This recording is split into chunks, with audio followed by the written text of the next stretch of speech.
முகவரி தெரியாதவர்கள், யார் யாரோ அனுப்புகிற அந்நிய நாட்டு பணத்திலே உலாவிக் கொண்டிருக்கிறவர்கள் இங்கே பேசுகிறார்கள். நான் தான் போராடி கொண்டிருக்கிறேன். கம்யூனிஸ்டுகள் எங்கே இருக்கிறார்கள்? கம்யூனிஸ்டுகள் போராட்டத்தை கைவிட்டு விட்டார்கள் என்னெல்லாம் சில அரைவேக்காடு நபர்கள் இன்றைக்கு பேசுகிற காட்சியை தமிழ்நாட்டிலே பார்க்கிறோம். எந்த போராட்டத்துக்கு நீங்கள் வந்தீர்கள்? வரலாற்றை புரட்டி பார்த்தால் தெரியும். போராட்டம் என்றால் அது கம்யூனிஸ்டுகள், கம்யூனிஸ்டுகள் என்றால் போராட்டம் என்பதுதான் தமிழக வரலாறே தவிர உனக்கெல்லாம் போராட தெரியுமா? போராட்டம் என்றால் என்னவென்று தெரியுமா? அப்படிப்பட்ட புறம்போக்குவாதிகளை தமிழக மக்கள் அடையாளம் காண வேண்டும். அப்படிப்பட்டவர்களை புறந்தள்ள வேண்டும் என்று நான் கேட்டுக்கொள்ளுகிறேன். மதுரையில கம்யூனிஸ்ட் கட்சிகளோட மாநாடு, நான் வேற தெரியாதனமா அதை வேற பார்த்து தொலைஞ்சிட்டேன்.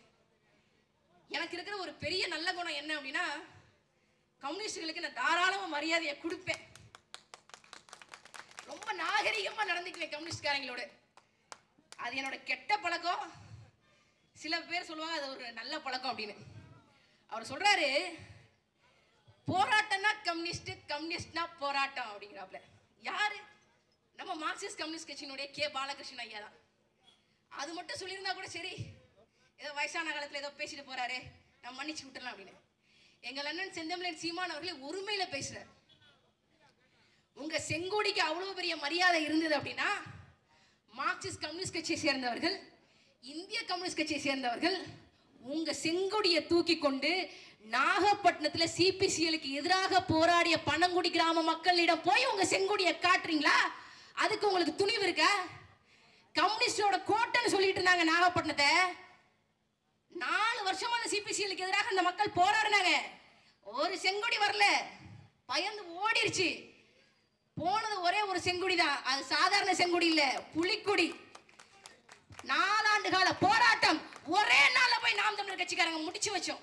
நாகப்பட்டினத்தின் மாவட்ட ஆட்சியர் இந்த கிராம மக்களோட சேர்ந்து பேச்சுவார்த்தை நடத்துறார். என்ன வேணும்? இவங்க மதிக்கக்கூடிய மாவோ. நான் ஒரு புத்தகம் படிச்சேன்.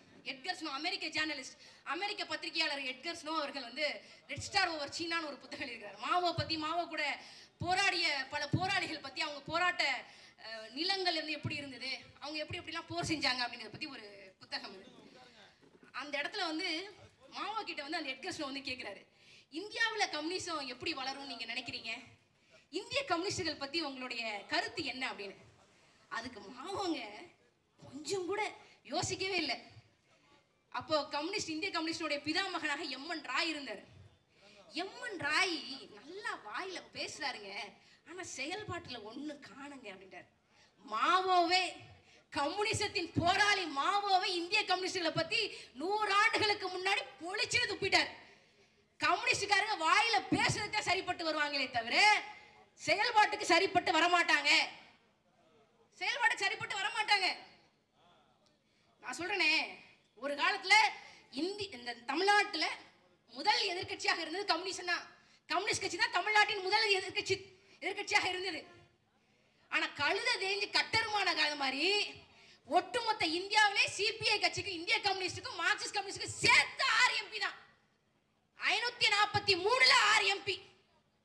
கழுத தேஞ்சு கட்டருமானது பழைய கதை, கழுத தேஞ்சு கம்யூனிஸ்ட் ஆனது புதிய கதை, புதிய கதை. அப்புறம் நான் இந்த மாதிரி சென்னைக்கு பேச போறேன் அப்படின்னு சொன்ன உடனே என்னுடைய தம்பிமார்கள் வந்து, அக்கா அந்த அவரை மட்டும் எப்படியாவது பேசுறீங்கக்கா அப்படின்னு சொல்லி சொன்னாங்க. அவரை நான் எப்படிப்பா பேசுறது? அவரே ஒரு முடிவெடுத்து நிக்கிறாரு, நம்ம என்ன சொல்ல முடியும் அப்படின்னு. அது புசியானந்த் அண்ணன் வந்து சொல்லியிருப்பார் போல, படம் எப்படியா ஓடுது, ஜில்லா எப்படி ஓடுது. படம் அவ்வளவா பாக்குறது இல்லை, ஆனா கேட்கிறாரு போல, ஜில்லா எப்படி ஓடுது, சுறாவோட நல்லா ஓடுதுங்க. அப்புறம் சமீபத்தில் என்ன படம் வந்துச்சு, ஏதோ ஒரு படம் வந்துச்சு, பிகில். பிகில் எப்படி ஓடுது, சுறாவோட நல்லா ஓடுதுங்க. சுறாவை எப்படியாவது வெற்றி படமா மாத்தணும், என்ன பண்ணலாம்? சின்ன கோடு பக்கத்துல ஒரு பெரிய கோடு போட்டா சுறா வெற்றி படம் ஆயிரும். அப்ப என்ன சொல்றாங்க, 2026 சட்டமன்றத்தில் விஜய் அரசியல்வாதியா நடிக்கிற படம் வெளியே வந்துச்சுன்னு வச்சுக்கோங்க, எங்க இருக்கு ஏது இருக்குன்னு தெரியாம துண்டக்கான துணியக்கானு சொல்லி விஜயோட அரசியல் ஓட போகிறது.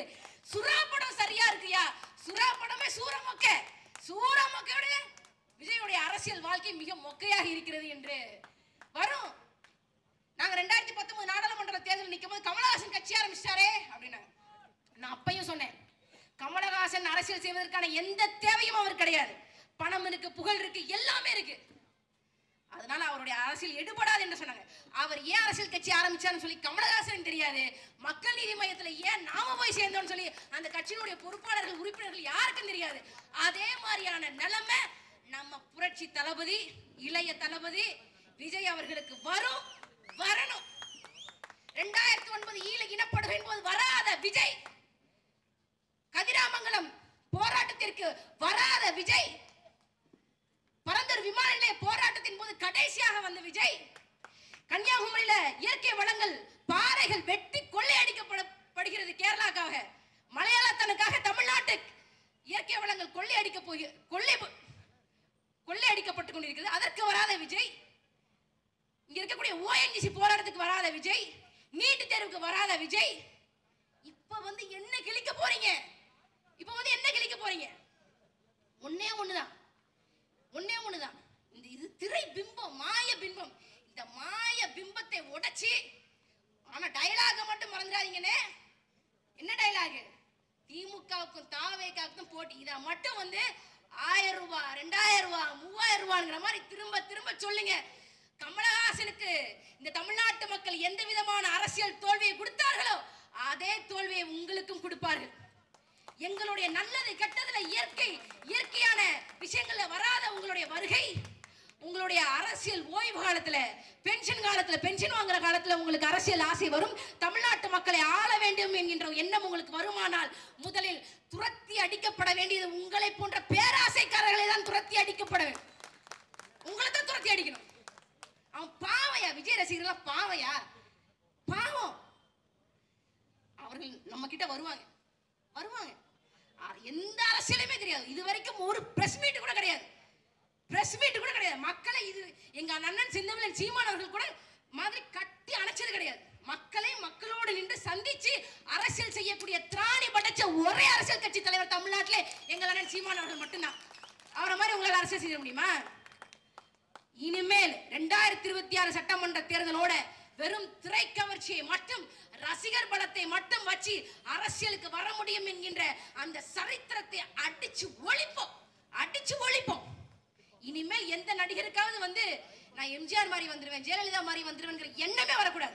இறுதியாக நான் சொல்றேன், இங்க இருக்கக்கூடிய காட்டு வளம், கனிம வளம், நீர் வளம், நிலவளம் என்ன இயற்கை வளங்களை போற்றி பாதுகாத்திட, நீர்நிலைகளை தூர்வாரி நிலத்தடி நீர்மட்டத்தை பெருக்கிட, நீர்நிலைகளை எல்லாம் தூர்வாரிட, இயற்கை வளங்களை போற்றி பாதுகாத்திட 10 ஆண்டு கால பசுமை திட்டம், பனை திட்டம் என்று இந்த தமிழ்நாட்டை ஒரு கிரீன் ஃபாரஸ்ட்ரியாக, ஒரு பாலைவனத்தில் இருக்கக்கூடிய சோலைவனமாக, இந்தியாவில் இருக்கக்கூடிய சோலைவனமாக தமிழ்நாட்டை மாற்றிட, உலகத்திலேயே நம்பர் 1 பொருளாதாரமாக தமிழ்நாட்டு பொருளாதாரத்தை நாம் மாற்றிட, மான தமிழன் தமிழ்நாட்டை ஆண்டான், தமிழர்கள் பொருளாதாரத்தில் நம்பர் 1 இருக்கிறார்கள் என்ற புதிய சரித்திரம் படைத்திட நீங்கள் தவறாமல் வாக்களிக்க வேண்டிய கட்சி நாம் தமிழர் கட்சி.